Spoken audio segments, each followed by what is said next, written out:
crises so little time? Leader Fan Radio Network. What do you mean? And KFAN.com. 2 minutes, 15 seconds past 3 o'clock. Central Daylight Time. Welcome back. It is a Monday edition of the afternoon Aardvark on a calm after the tsunami weekend here in the Twin Cities of Minneapolis and St. Paul. Hope you survived it. Hope you got through it. Hope you'll learn to lie about it, frankly. Like 20 years from now, when your kid or your kid's kid or your kid's kid says, Dad, Grandpa, Great-Grandpa, Great-Great-Grandpa, what was the blizzard of March of 2026 like? And then what you do is you allow very slowly a smile to form on your face. And you say, Johnny, do you really want to know? Do you really want to know how bad it was on that weekend? And of course the kid's like, yeah, what was it like? Well, let me tell you a story. And the story you'll probably have to tell is a lie. But that's okay because nobody's going to care 20 years later, right? It's sort of like Bam Adebayo scoring 83 points a couple weeks ago. A lot of debate right now over how he did it, whether it was fair, whether it was too circus-like, whether it mattered that it happened against a team that is one of the worst in the history of franchise. That's one of the worst in the history of the sport. Was it ethical basketball? Ethical basketball. Was Miami ethical in continually fouling to get the ball back to give their guy another chance to get another basket, another couple of points? 20 years, nobody's going to care. Just like there were some interesting developments late in the Kobe game where he scored 81. Interesting developments in the Wilt game and when he scored 100 in Hershey, Pennsylvania, where the game was witnessed by, can you name the... Denny Green. Denny Green? Yeah, I was going to say, I know this one. Denny Green. 100-point game. I wonder if he ever told the story in depth. I think it was played in Hershey, Pennsylvania. But my point is, 20 years from now, you can make up whatever you want about the blizzard of March of 2026. And no one's going to be the wiser because by then, nobody's even going to bother look stuff up. You know, well, I mean, does what great-grandpa tell me, does that really jibe with the truth? Not going to bother with that because to a certain extent, for the sake of the story and for the sake of your enjoyment of the anecdotes being spun, you want to believe it anyway. So you're not going to double check that it wasn't 32 inches of snow in 3 days? I'm not going to check that. I'm going to check whether great-grandpa actually got the old sled out because there was no other way to travel to get to the grocery store. You're stranded. You're stuck. It's just going to be, that's going to be the case. So whatever works for you, I guess, is what I'm trying to say. We have very short memories, and we tend to want to believe what we want to believe. To that end, we will name the great tsunami of mid-March 2026 a bit later in the broadcast. A lot of good suggestions came in. I will ask again. Well, it's dumb to ask because the moment I reiterated the fact that the Tsunami Naming Committee, which has been naming tsunamis, I estimated 17 years. I wonder where you got that. I have no idea. Yeah. Maybe it's about right. Maybe it's less, maybe it's more. Has never used a pun. No. Pretty religious about that. Pretty stubborn about that. We're not naming the snowplows. That's, if you get into that, because we all know Lori Fisher does. Yes. Oh, my gosh. she'll come up with an endless array of puns. She Right. loves puns. We're not interested. Puns have their place, They do. but not there. Not bumper to bumper. And immediately upon reminding people that, guess what happened? Kyler Fleury. There were a bunch of Yeah. And I guess I should have known. Because I know everybody means well. Yeah. Or in that case, everybody's just trying to get me going. Right, And which, by the way, we would also do. yes, that's true. When very people true. tell us not to do something, true. what do? That's exactly we do right. it You're because we're 100% all right. petulant. That's also true, too. In any case, we will name it later in the broadcast.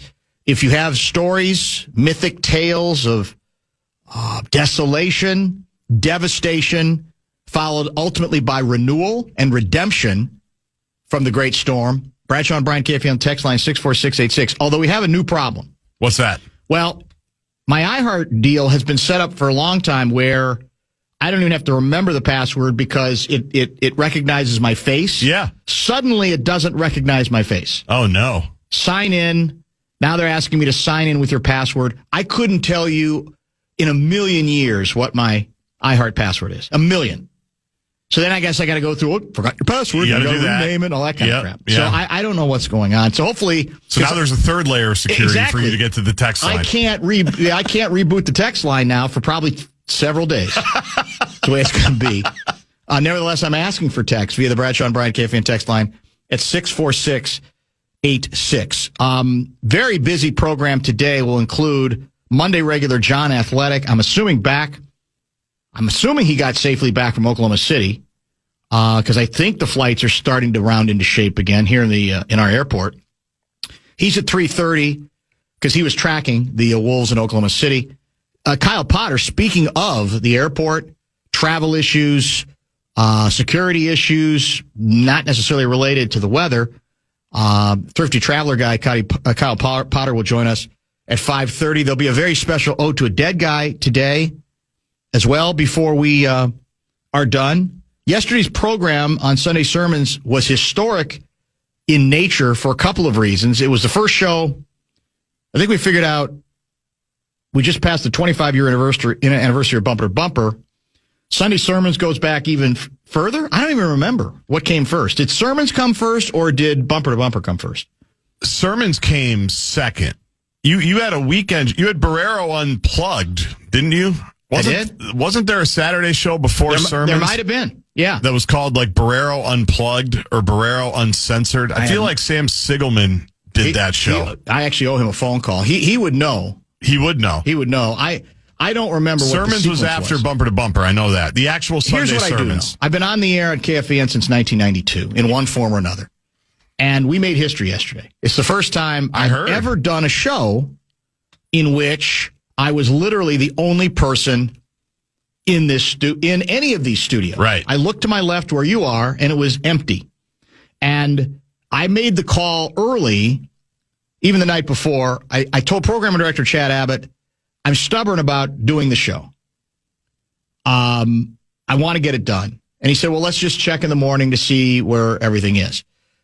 So I get up and say, it's doable. It's gettable. In fact, when I got up, it stopped snowing, and then it restarted by the time I started the trek in. But I was committed to the bit. Then he warned me at first and said, well, okay, you can do it. But it doesn't look like Blakemore is going to be able to get in. He spent the night in Apple Valley. And they're still digging themselves out. That's correct. Yep. And we will be able, the only thing we'll be able to do is, we'll be able to, like, technically speaking, get you on the air. And then you can obviously fire the brakes from here, but you will not have a single other person to speak with. The phones won't work. There's no, fake laughter you're going to get from Blakemore in the Ed McMahon chair. You are literally going to filibuster for 2 hours. And I still said, by God, I don't care. We're going to do it. Then something changed between that conversation. Yes. And a text I got on my way in, which was, well, Blakemore is going to be it's still at his place, clicked in, connected, and also connected in a way in which he will be able to banter with you if you want him to. Very smart thinking by Brett Blakemore on how to get that done, which was just... So did he know more than Chad Abbott did about how to get that done? I think so. That's fascinating. Yes, Chad's not here to defend himself, right. But Brett is the one that... Yes. and what he did, it's not like it was rocket science, but it was smart. As far as I'm concerned, it was. Yes, and it was smart of him to figure that out, that he could connect to something that then you could connect here, which he told me he talked you through how to do that. Correctamundo. And it's brilliant. It's great. It's outstanding. It's good to know. It's good to know that we can do it if we need to. But that's only one of the two reasons yesterday's program was historic. I don't know if you heard about this yet, because I know you have thousands of your own fans who will tell you stuff like this, even if you're not listening to the program. I do. I know you're going. My mom told me about this. I issued the bumper-to-bumper seal of approval for you. First time I think we've ever done that for a colleague. So it was historic on two fronts after your yeoman effort. How many were there? 4 or 5 or 6 championship games that you had to televise or broadcast on 45 on Saturday? Saturday there were 4. 4. Yeah. And you did 2 on the day before? 2 on Friday night. So 6. Yep. In virtually like 24 hours or less. Actually, Pretty less than 24 hours. Yeah. Yeah. Voice didn't get. No. It didn't go Halvey on the bit. Where by the time you got to Saturday night, and a terrific game, by the way. Great game. That's the 4A? Yes. Championship game, which Hopkins looked like they had that game won until they didn't. Mm-hmm. The voice it did not get tested that way. The way Halvey, but basically from one class to another, Halvey went from sounding pretty clear-throated to having this raspy smoker's voice. Yeah. By the time he's celebrating the last game. The beautiful part about TV, which I learned, is less is more. You don't have to talk that much. If it was 4 games on the radio, that's a great point. I imagine that it probably would have been a little shakier. But in TV, you can preserve it because most people can see what's going on. You don't have to talk. Well, that's still, I would always have believed that's the most interesting challenge for anybody used to doing radio broadcasts is I would think it'd be very natural to forget what seems obvious, right? That you do not have to literally describe the ball constantly going from point A to point B to point C. People are watching the damn thing. And to a certain extent, that's got to be helpful because if you're having problems keeping up, you don't even have to keep up. You can just get to the next thing you say on a given play is the next thing you pick up on. It's very helpful. And people can see the other stuff, so they can't really hold it against you. In fact, they might even say, well, that's good. Less is more. He doesn't have to tell. I can see it in front. It's good. Every once in a while, he throws in something about at the elbow, whatever the case may be, right? That's the whole point. It was very helpful to have the visual accompaniment. And, of course, Leah B. Olson, who is without peer. Yeah, you guys worked very well together. It sounded like you've been working together for like 80 years. Crazy, right? Which is good. That's Leah B. But she's very good at it's not her first rodeo, obviously, and she was very good about that. You guys worked very well together. So, yeah, it was a very controversial and, as I said, historic Sunday sermons. I don't know if today's going to be as historic, but we do have a lot of stuff, as I said, to get to, including the naming of the Snownomi. Bradshaw and Brian KFAN text line, which I think I'm getting there now, is 64686. I just got to put in the new verification code because the first one didn't work. That's the other thing. I think the powers that be at iHeart nationally, it's a game they play like, okay, here's the hoops you have to jump through. And sometimes even when you properly jump through the hoops, they still, I think, we're still going to say you're not logged in. We're still going to mess with them. I don't know what the advantage of that is because the whole idea I thought was a smooth, seamless broadcast. Shouldn't that be the goal? I think that's what we strive for. That's what we strive for, but it is not always that simple. Looks like I'm finally in. 64686, as I said. You got a lot. I'm sure you got a lot of good, and I know you don't want to do this too long because you're not like that, and it gets old very quickly. But I'm sure you got a lot of nice reaction, a lot of nice commentary because we got a bunch of that after we did the seal of approval, and even before there were people who were very pleased. I think the beauty of it for you must have been it all kind of came together last minute. Yeah. So you don't have a lot to think about. I think that's better. Yeah. Not that I'm saying you would have, curled up in the fetal position. Yeah. But it's like you just jump in, right? And you don't even have weeks and weeks to go, well, this is year 1. Can I make it for another 59 years and match Luigi? Mm-hmm. Yeah, it came together late last weekend was when I got the first text about it. And it went from, we may have an opportunity if you're available to like 18 to 24 hours later, all right, you're in. We think you're going to do Friday night and all 4 championship games. And is it permanent now? I don't know. Mm. I don't know. You probably do. You just don't want to say. No, I don't. I'd be honest. I don't know if I'll ever do it again. I hope I do. I'm addicted to it. It was so fun. Yeah. It was as great of an experience as anybody could ever have. I'm so grateful for all of it, that it was available, that I took it, that I got to work with the crew, meet Jim Erickson, the guy who does the hockey and does the prep bowl. Yeah. Couldn't have been a better dude, like helping me through. I shadowed him for a couple days just to figure out what city I was going to be in when we put the headset on, and I'm hearing things that I usually don't hear when I do games, but it was incredible. And yeah, the response honestly is like emotionally overwhelming. Yeah, it should be. Like, you should feel good about it. It was really good. It was a really good broadcast. It was a lot of fun. We very much enjoyed it, as I mentioned to you yesterday. All right, I'm a little behind. We'll get a break in. We'll have one more segment. And then we'll prepare for Jonny Athletic, who'll file a live report after he followed the Wolves to the West Coast, and then he also followed them to Oklahoma City. It did not go any better in Oklahoma City than it did in Southern California. Back with all of that and more with Jonny later. Some texts when we were done.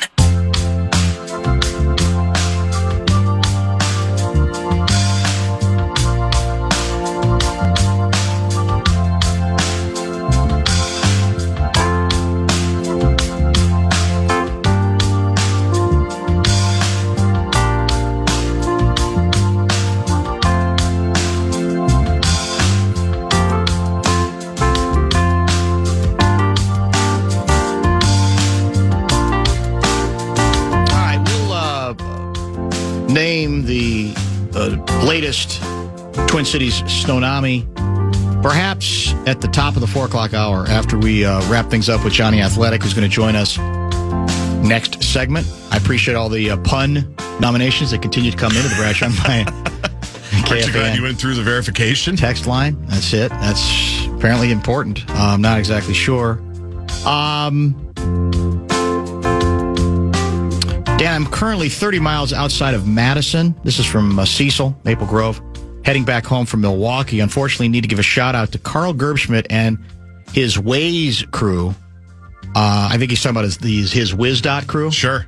For keeping I-94 West clear and dry.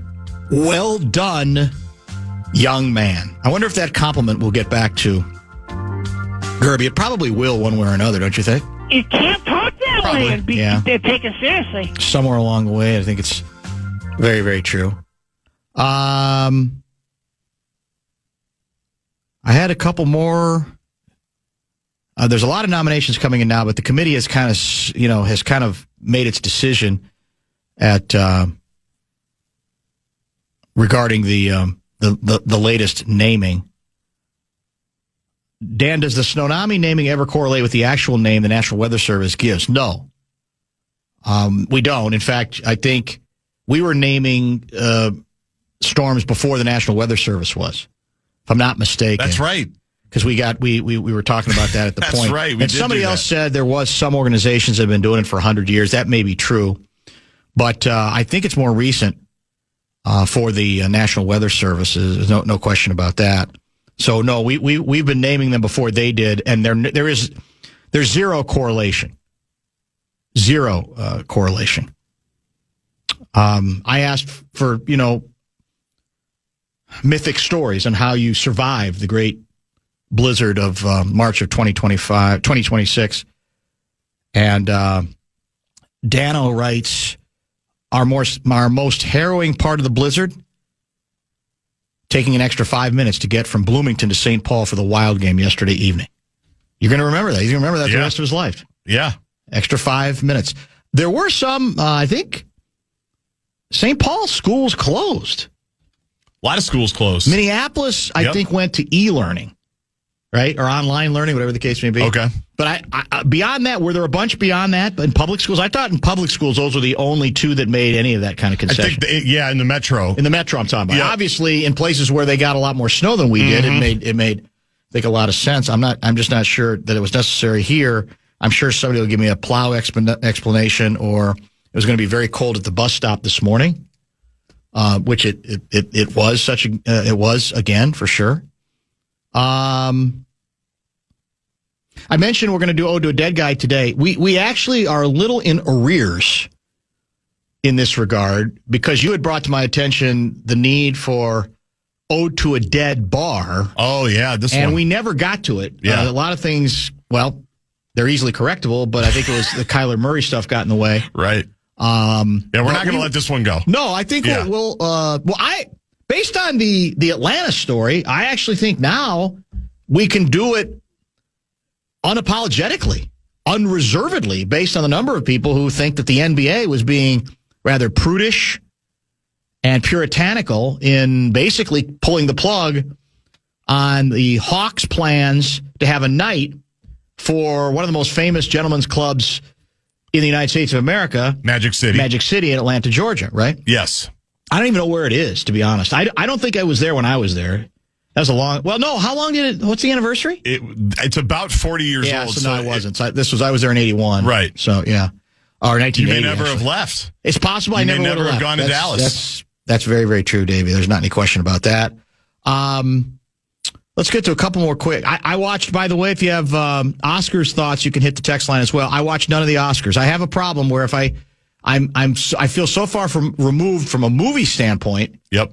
That you get less invested for that reason. Was it considered a good night at the Oscars? Controversial night at the Oscars? We are in alignment. Endless night at the Oscars? If I didn't see anything, and I didn't, yeah. I did not even watch it. Yeah. By the way, let me pay off real quickly. Well, in fact, we can pay this off with Johnny. I think my open had to do with too many crises and no time to get to them all. For the moment, it seems, well, the Vikings are always in crisis. I know a lot of people think they've solved their number one crisis, quarterback. We'll see. But the fact that they were even in this position in the first place would suggest crisis, right? Minnesota Twins are always in crisis. We know that as well. The Minnesota Timberwolves currently seem to be in crisis after a week ago, a little more than I guess a week ago, looking like they were pretty close to unstoppable, correct? Yeah. And now we have dropped... Can't win. What is it? Is it 4 out of 5? I think we've lost 4 of our last 5. 3 in a row, right? 3 in a row. And we have lost, by the way, for the record, I had the number in front of me here, by a combined... I think we've lost by a combined, 70 points, 75 points in those games. We were awful, really, down the stretch against Oklahoma City as well.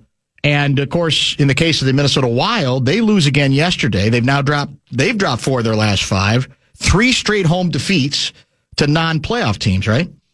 So yes. Suddenly we feel like everybody's in crisis, even though the long term for the making the playoffs and maybe making a run, still I think considered overall pretty good. But the feel right now is, even according to the general manager of your Wild Club, Bill Guerin, not acceptable. What's happening right now, he says, is not acceptable.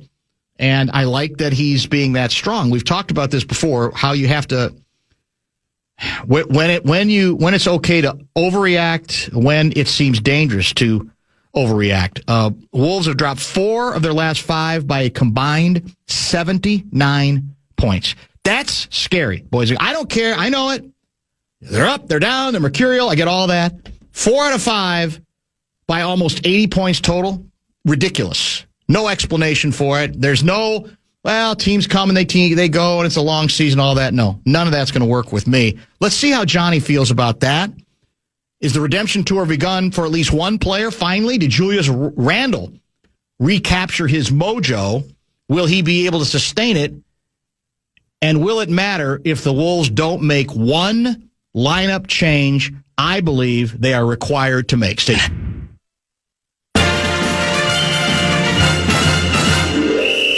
It's time for Jonny Athletic, Jonny Athletic, Jonny Athletic. And he's on with Dan Barreiro right now. Brought to you by RBC Wealth Management. Indeed, Johnny is not in, but with us via the Connecticut Water Systems hotline. A lot of questions already coming in via the 64686 text line. Johnny, did you make it back on time from Oklahoma City? I did, yeah. The the whole commute for down and back was not as bad as I was fearing, and I did not see any super long TSA lines. We had no delays, thankfully, and got down and back safe and sound. So everything went great. Did you consider going Glenn Mason on the bit and driving? I did not. Oh.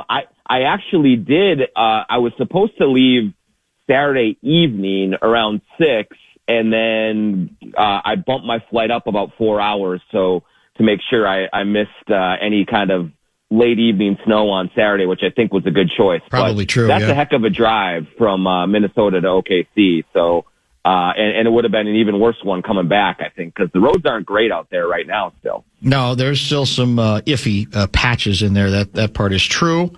You go to see, I think, an almost predictable pattern, or it felt like, even with the Wolves seemingly surviving a terrible start by getting back in the game and then leading in the game, I almost felt that it was one of those games that inevitably Oklahoma City was going to shoot better and come back in it, and eventually they pretty much took over the game. Your favorite club has now lost 4 of its last 5 by a combined 79 points. So is it enough that Julius Randle might have found himself, or at least shown signs of it? Does that compensate for all of the other breakdowns and pretty fundamental issues that this team is dealing with right now? Yeah, I wrote it at The Athletic this morning, Dan, but I don't think it compensates by any means, because there still are enormous concerns about turnovers, about kind of defensive breakdowns, about a lot of things that are going on with the team. But the way that I worded it, or the way that I framed it, was I think the biggest takeaway I had from the game was that Julius Randle did show signs of returning to form, because we have seen Julius Randle play incredibly well for this team for long stretches, including the first 2 rounds of the playoffs last year, including the first month or so of this season, and the last month and a half of last season as well. So we've seen it. We know that is a realistic goal, to say that Julius Randle getting back in a groove is attainable. I don't know at this point, Dan, that asking this team to play a cleaner, more disciplined game is attainable. They just continue to have these mind-numbing turnovers. They continue to have game plan mistakes. And so it feels more like their best chance is to have Randle hitting on all cylinders and then just out-talent people if they get to the playoffs, in a first-round matchup. Can't argue with you. It's extremely concerning. Interesting question raised by one of the callers or texters, speaking of the sloppiness, the either inability or unwillingness to do what I think really championship teams, not teams that just want to go to the Final Four, but championship teams do, prize possessions, treasure possessions. Don't just assume, we're going to get the ball back anyway. What's a big difference? Was it 24, 25 turnovers yesterday? And 320 guy asks, that many turnovers and no Conley, why bring him back? Is there any reason to believe that that's the kind of performance in terms of ball handling that might convince the head coach to find a way to see if there's still a little bit of life left in the Conley legs? I mean, it is certainly possible, Dan. Certainly, we know that Chris Finch loves Mike Conley, trusts Mike Conley, wants to have Mike Conley on the floor. But I just think that so far this season, the evidence has shown that it might be passing him by. Now, I do think it is feasible that maybe against Phoenix on Tuesday night in a very important game, maybe you do go back to Conley. Hopefully he can give you like one game, just get you through, and then you go back to kind of your normal rotation after that. But I don't think that there is a viable argument to be made that if you put Mike Conley back in the starting or not in the starting rotation, but in the rotation for the final 14 games of this season and then into the playoffs, that is a sustainable thing for him to do at a relatively high level, even for like, let's say 20 minutes a night. It just doesn't seem like his body will allow him to do that anymore. Certainly not against the really good, really aggressive defenses like Oklahoma City. So I think they have to figure out another way. I think it's got to be maybe a little more Ayo Dosunmu and just getting Anthony Edwards a little bit more locked in on that side of things, and kind of hope that some clarity arrives that has not arrived for the last year plus. To your point on turnovers, as you know this well, off of the game you were at in Oklahoma City, Randall 1 turnover, which is low for him lately. McDaniels 2 in 16 minutes. Rudy 4 in 29 minutes. Dante 1 in 30 minutes. Edwards 6 in 37 minutes. Naz Reid 4 in 28 minutes. That's just, again, we know this has always been a team that's been a little sloppy, and they are able to overcome it other ways. But as I'm watching it yesterday again, there were a couple times I was ready to leave it and just say, why am I bothering with this? This is not professional, because I'm not even convinced they're all forced. Some of them were, like when we decide one of our 2 main scorers decides to, dribble into triple teams, which doesn't seem very advisable to me, especially against a team like this that's waiting for that. But those numbers are, like I said, that's really not big league, is it? No, it's definitely amateur hour stuff, Dan, when you watch the way that, because to your point, I want to say I haven't rewatched the game yet, but I would venture to guess that 5 or 6 minimum of those 25 turnovers were in the backcourt, just bringing the ball up or just changing from defense to offense. And those are absolute backbreakers, because it generally gives the opposing team a very easy shot to score. And it also just gives the Thunder so many more possessions. I mean, I really, really liked the Wolves' first shot defense yesterday. It was good. I thought Anthony Edwards was great on Gilgeous-Alexander, making him work, making him take tough shots. I thought he fought him as well as you possibly could. I think Shea was 3 for 14 to start. Some of it was missed shots, but a lot of it was Ant was really pressuring him. And Julius Randle was working hard. And a lot of the guys were really getting into them, but then they were giving up offensive rebounds on the missed shots. Yes. And so it was halfway through the first quarter, Dan, and the Thunder already had 17 more shots than the Wolves did. And that's just unbelievable. Like that's a level of ineptitude that it goes well beyond, hey, we're turning it over here or there, or we're not blocking out here or there and missing the assignment. It was really quite embarrassing for them to be playing that way when they do fancy themselves as a team that can challenge them. And they have earlier this season. They beat them twice already this year. But in a moment where they really needed to play better and just be more disciplined, they completely lost their heads, and it came back to bite them. I would, you mentioned Ayo earlier. I mentioned this yesterday on sermons, even before that debacle of a finish. I'd start him. I know this is Finchie's a guy who loves the stability of the same people. I absolutely would put him in the starting lineup. Who do you take out? I assume it would be Dante. I don't know if his feelings are going to be hurt. I don't think that matters. I'm not pretending that Ayo Dosunmu is a first ballot Hall of Fame point guard. But what I do believe is he will start games with greater urgency. He will almost force other players, I think, to play with more pace, a little greater urgency. And I think he had 2 turnovers yesterday, but I think he's a guy who can handle the ball enough.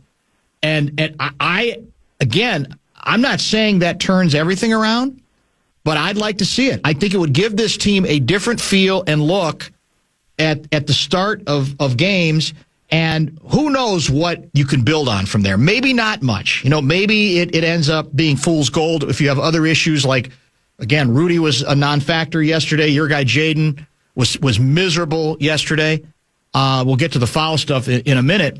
But is that something you think they'd even talk about? Are we too locked in on the stability of we got moody guys, and if we make a change like that, we could hurt feelings? Because I don't really think we should worry about hurt feelings. And I think Io has, the glimpses we've seen of him, forget hitting shots yesterday. I'm not even really talking about that.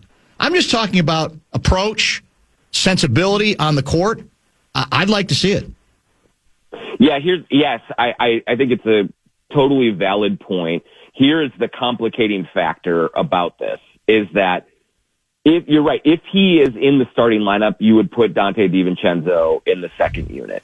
Dante really likes to start. I know. And it really is important to him. There's a reason he's played better this year than last year, and I think it's because he feels valued in that starting lineup. Here's the second part of that, though, Dan. Dante is playing really well. Yes, that's true. He plays with force. That's okay. He brings hustle. You're not punishing him. He does all of that stuff. No, you're right. But the guy right now that is the biggest issue outside of Rudy, let's just take him off for a second because but Jaden is a problem right now. Yeah. And he is giving you nothing on offense, and on defense he is far below the lofty standards that he has set. I don't know what the problem is, focus-wise, where his head is at, but this is a real problem that the Wolves have to figure out because he's in foul trouble every game. He's scoring like 2 points, and he's only grabbing 1 rebound or 2 rebounds a game. And this has been like a 7 or 8 game sample now of really poor play from him, and they need to get him going. And so if you want to take one guy out of the starting lineup, Jaden is the guy right now, but he just plays a different position. So it's just really complex, and that's why I don't anticipate that Finch will make a move. But I couldn't argue with trying something new because Io is playing really well, plays with speed, plays with force, and could maybe take a little bit more of the ball handling pressure off of Anthony Edwards. Well, you have a quote. I'll give you another example of what I like about him. He's basically been here like 5 minutes, and the best quote you had in your piece that largely was, talking about the Randall ascension finally after a miserable stretch since the beginning of March for him.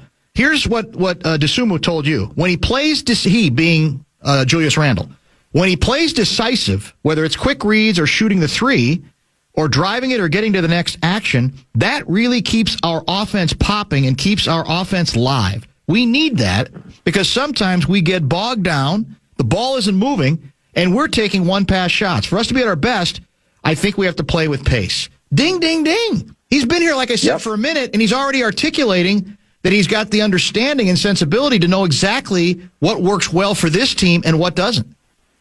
Yeah, and the other really important part of that, Dan, is I can't remember if I had this part in there or not. I may have cut it out, but he told me that it was in the first quarter during the first timeout that he pulled Julius Randle aside and told him all of this directly to him. And so that tells you that he is a vocal member of this group already. And we've talked all year long about this group being largely quiet, a little sullen. Io is not that way, and they need that energy. They need that perspective. I do think he has some high basketball IQ, which is another thing that is in short supply on this team right now. And so, when you look at the boxes that he's checking, there's a ton of them, and that's why he played 33 minutes last night, and I think he will continue to get those minutes. Whether he starts or not, he's going to be playing a lot because he just is doing a lot of things well for this team right now. Here's a controversial text that came in much earlier. This is from Retire KG's number guy. We asked Johnny if there is a locker room schism between Rudy and the rest of the Wolves based on Rudy's continued comments in the media as of late that may explain the lackluster performance of the team in the last 4 or 5 games. Is there any, we blame Rudy for a lot.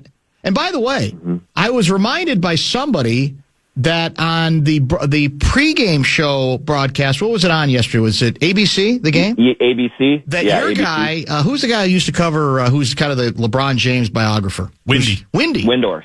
That Windy, now I didn't hear this, but But I was told he basically said something like, it's hard to like Rudy Gobert. So it's on and on Rudy. But is there any there that you're paying attention to? Any underlying tension that goes beyond the obvious stuff that even within his locker room, there's some people who are bored with Rudy? So I'll put it this way. I don't think that there is a tension where there's any kind of confrontational or rancor directed his way from a personality standpoint, because I do think some of his comments about passing the ball and moving the ball have been misconstrued, because all he's saying is we just need to get the ball moving. Yes.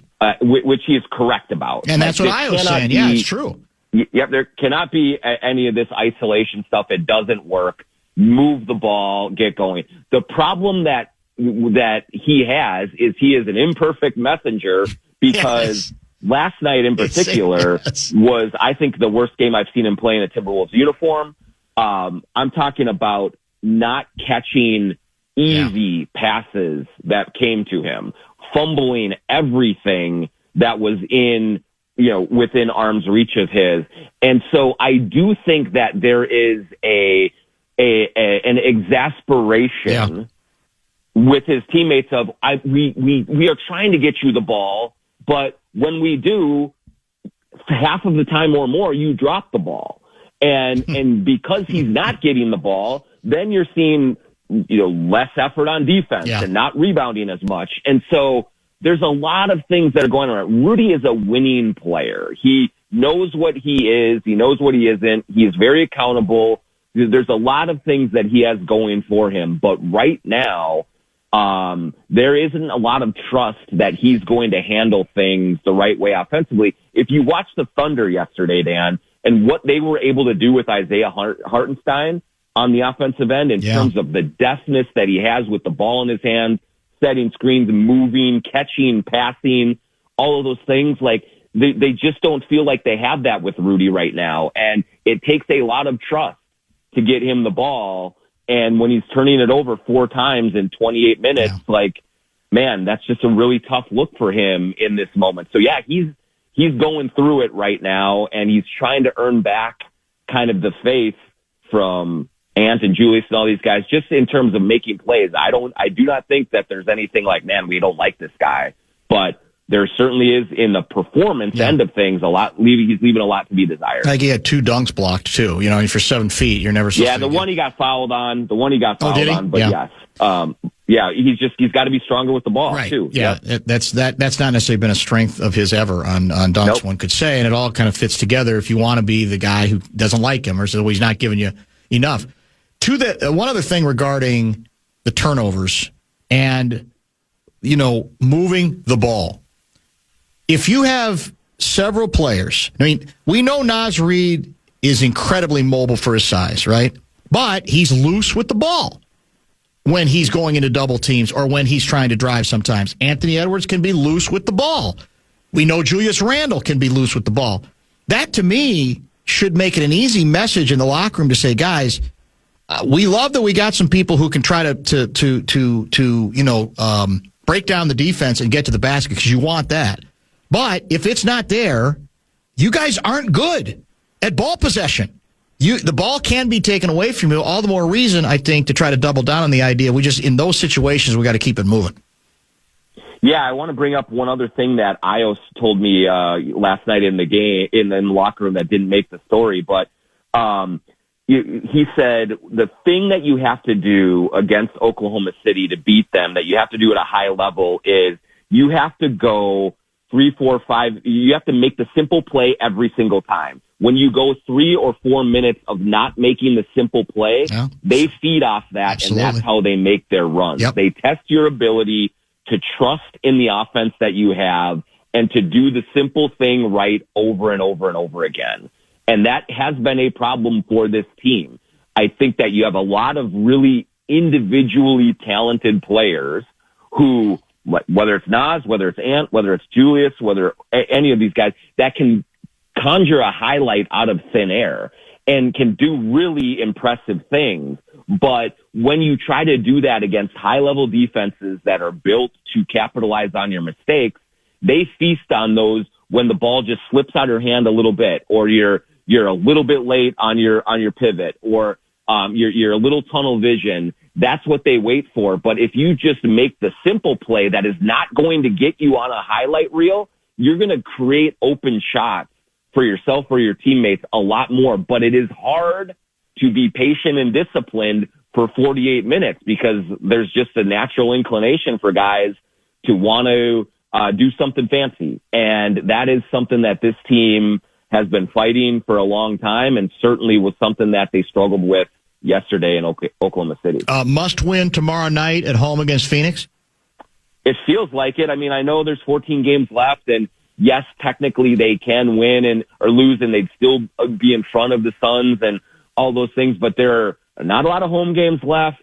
They need to stabilize themselves, and they have this kind of upstart team that is believing in itself and really, wants all of the smoke. And so these guys, the Wolves have to come together and they have to play good basketball. Even the Warriors win was bad basketball for much of the game. And so, I do think that they have to win. I think that they have to start to release some of the pressure that they are all feeling and get a smile on their face, or otherwise, you could really careen right off the cliff if you keep this up.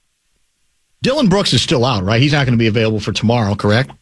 I don't believe so. Yeah, I don't believe so. Okay, well, that's too bad, because that's always more fun, right, with all the things he's had to say. I assume he'll be there, though, at least razzing and trying to get some heat going, right, on the bench. For sure, yeah. I think he was, maybe it was just last week, he was interviewed and asked who he wanted in the first round of the playoffs, and he said the Wolves. We talked about that, He does believe that he can win sort of a battle of, a mental war against the Wolves. He believes that. And hey, he's done a hell of a job in Phoenix this year. I hate watching him. I think he is a cheap, dirty player, but he has galvanized those Suns, and he can get under the skin he can. Of the Timberwolves. And so that's something that they have to watch out for sure. Thank you, Johnny. We'll talk next week. Appreciate you. All right. Thanks, Dan. Jonny Athletic, brought to you by RBC Wealth Management. We've waited so long. We've made you wait all of an hour of the Monday edition of Bumper to Bumper. We will name our latest Snownomi when we return.